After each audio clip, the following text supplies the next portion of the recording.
tafakuri katika akili iliyoasiliwa na dhambi. Lakini Mungu anasema watu wote hao ambao dunia iliyosiliwa na dhambi wanawaita wabaya, wenye sura mbaya na wenye sura nzuri, Mungu yeye anasema wote hao nimewaumba kwa mfano na sura yangu. Sasa ajenda hiyo ya kwanza imetimia. Wote sisi tumeumbwa kwa mfano na sura ya Mungu. Sura sio hizi, sura ni tabia. Bwana Yesu asifiwe. Tabia.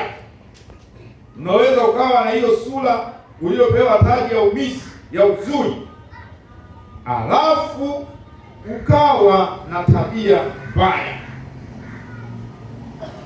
Na sijajua huko kwenye hata kwenye matamthilia huko watu wakitaka kuigiza movie zao, stage wanamweka mtu mwenye sura kidogo, sura ya namna gani?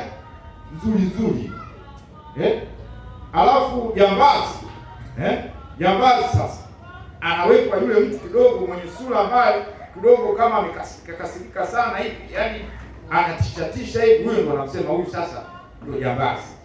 Alafu stage yule kidogo sura yake akicheka kidogo, unaweza kuomba namba ya simu, kafanya, yani huyo ndio mzuri yule ndio stage.